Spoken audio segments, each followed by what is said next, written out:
time or regime of President Mwai Kibaki. Why am I talking about that in this kind of standness? We are now talking about 10 trillion to 11 trillion depending on where the currency is, because 50% is denominated by a currency, not other currencies, not ours. Now, if you check our debt to GDP levels, and I want to agree with Bernard, this is what happens when you are making a budget. You have to address the issues in your country, but I have also seen we are not as sovereign as we purport to be. Developing countries are not as sovereign as it appears. Because when you are doing revenue raising measures, for example, some of those things are conditions from people you want to borrow money from. Without mentioning the exact ones, I can see in your faces you already know them. So,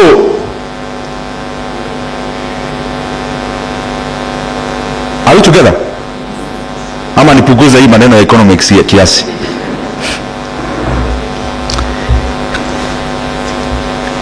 I'm looking for words for you to capture this point properly. I'm talking about debt. If you look at our debt level, 10 to 11 trillion, and I'm trying to solidify the point that was said earlier, you'll be given a condition about debt to GDP ratio. You'll also be given a condition around fiscal deficit to GDP ratio. If you notice there, GDP is cutting across both two parameters. So what do authorities do? Because the target is on a percentage. If I do 2 out of 10, 2 out of 10 is what? 2 over 10 is 20. 2 over 10. 2 divided by 10. What's that?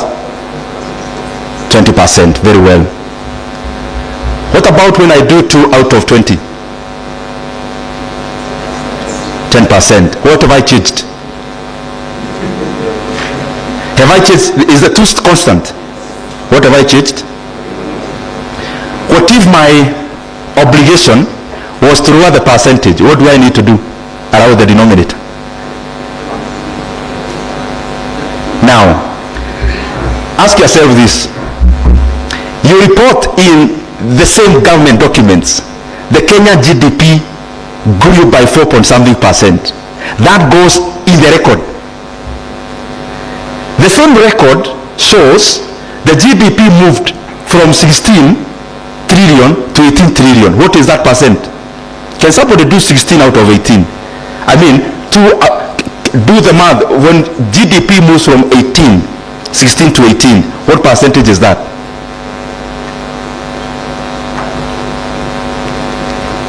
That is 2 out of 16. 12.5. Okay, they will argue one is real, the other one is nominal. You can even discount inflation out of it. So I want you to see, so that even as you work around the figures you work on as IPF and also the further state, you are able to get the reality by yourself. Because if the economy has grown by 10%, then it should reflect also on the GDP side, which you calculate in, or you used to calculate the other parameters, but should also be the one reported by the Kenya National Bureau of Statistics and all the other government bodies. I hope I'm making sense. You don't need anyone to tell you the economy of Kenya grew by what percent. You can calculate it by yourself in nominal terms and in real terms, because you have all the parameters from public institutions. So the problem around our debt is that when we inflate our denominator, we continue to show like the economy grew with the purpose of having a leg room of borrowing more. The problem is that you cannot teach figures for too long. It catches up with you, and especially when it is time for repayment. Debt management is everything else. it catches you around repayment. Now, we are spending over 1 trillion Kenya shillings in paying our interest rates. Over 1 trillion Kenya shillings. Now, whether you inflate GDP or you condense it, that is actual money that actually have to be paid. That is where it catches you. Because you may come and say, you know, our fiscal deficit to GDP ratio is 5% or the next, or the other figure. That's fine, it goes to the books. It will catch up with you when it's time for repayment. The other things I want you to, I'm just provoking your mind so that you go research further. I saw headlines in our newspapers the other day, in jubilation, that we have done a very good thing, because in that year of 20, I think last year or thereabout, we were able to repay our Eurobond. And the people in this hall, because I can see you are able to dig deeper.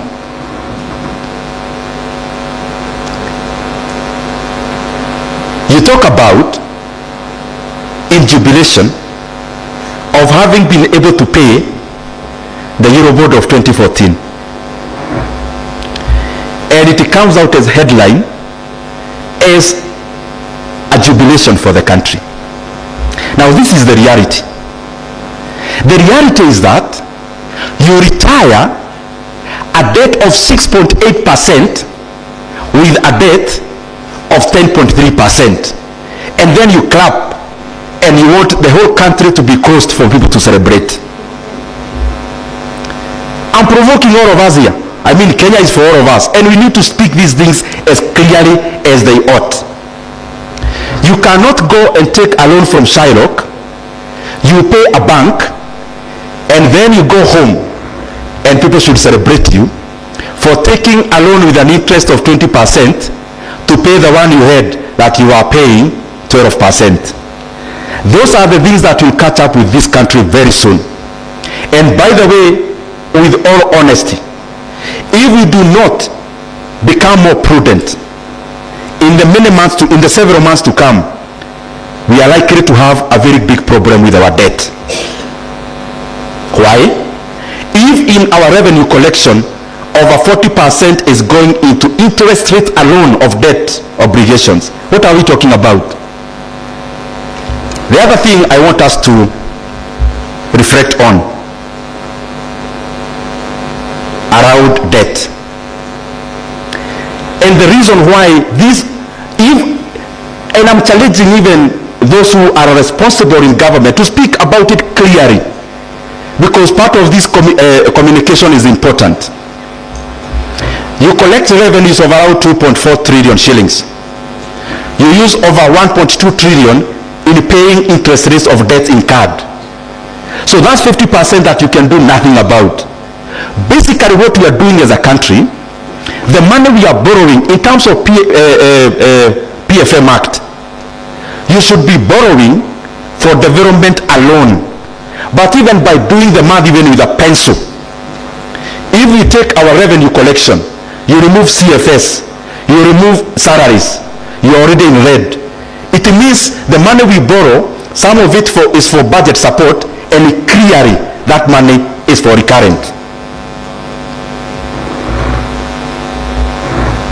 You don't need to go very far. Just this data, just do the math around this data, even with a pencil, you'll get the correct figure.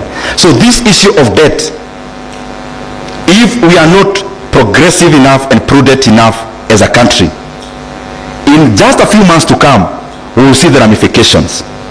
We do not want Kenya to be a case study like Sri Lanka in the year 2002, in the year 2022, 2023. The primary reason was debt.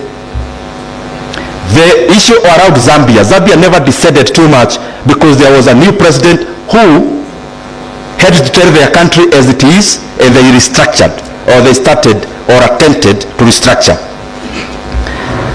Ghana never had that luxury. They actually defaulted. Now, if you receive 2 shillings and 1 shilling is already going into interest rates of debt incurred in terms of interest rate, and the other shilling remaining cannot pay even the recurrent expenditure, I I mean, there is work to be done there. And I'm saying it so that we provoke our mind, we think, not with the aim of just talking, but also providing a solution to it. Therefore, you must have seen sometime last week, last week, I saw the National Treasury had put up some communication which was recanted very fast about a visit to China. Visits to China currently or other bilaterals, I can assure you, will be about debt primarily. Because we are almost at a cliff in terms of debt repayment, and especially interest rate. The problem is that when you go to your creditors to discuss about